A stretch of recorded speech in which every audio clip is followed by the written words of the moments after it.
I live in my own house, with a vegetable garden, a garage and, most importantly, a sauna. So every Saturday I have a good steam, and then, as a rule, I can drink a couple of beers before going to bed, so that the day was not lost at all. But it so happened that this Saturday a friend asked me to help him move, so my wife stoked the bathhouse. Moreover, by the time I arrived, everyone had already washed, and only I was left without water procedures. I came back from my friend at 10 o'clock. The children had already gone to bed, though I could hear them stirring. My wife is lying, watching Rent TV. There is just some program with mystical stories. She, like me, is a big fan of them. There is nothing to do. I have to go to the bathhouse. It is clear that I will not be able to sit for a long time, but at least once I will have a steam. When I came in, the steam room had already started to cool down. I immediately piled more wood into the stove, pulled back the damper. The coals seemed to be just waiting for it. 15 minutes later the temperature lazily crept up. I sat there, feeling that I was beginning to sweat. Then the cross got hot, it started to burn. I took it off, held it in my fist, and thought I would go out and throw it on the table in the anteroom.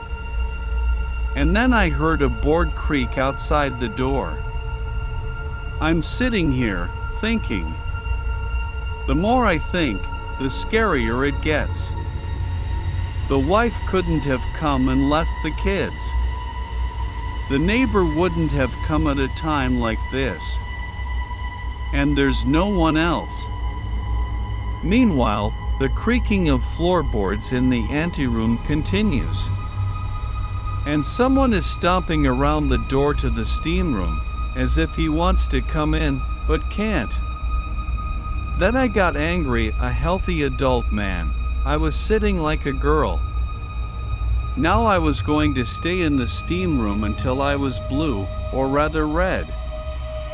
I rushed to the door, went out, no one. I just decided that I had imagined it with fatigue and started to calm myself down. The snow crunched outside, as if they were making circles around the bathhouse. I'm sitting there, dead or alive. I'm trying not to make a sound. And in my head, if someone came in, I should chase him away, because my wife and children were in the house. I understand, but I can't do anything. I'm numb with fear. The only thing I could think to do was to put the cross back on. This one or that one started trying to open the door from the street. The humidity made everything swell, so it was not very successful, but there was a distinct creak of wood against wood. I don't know what came into my head at that moment. I didn't know any prayers by heart, so I started mumbling something like, "God help me."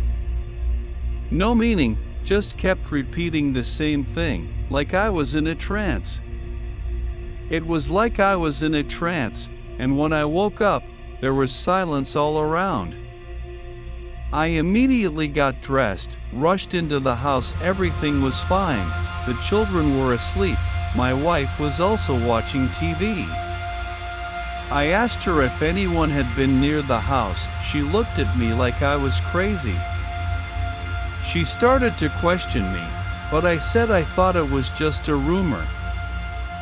I went to close the bathhouse, and I looked at the small footprints, as if they were children's footprints, but they were very wide. I crossed myself again and went into the house. I wanted to show it to my neighbor in the morning, but it snowed during the night. I wondered who it was and, most importantly, why he came. Now I'm looking forward to next Saturday with dread.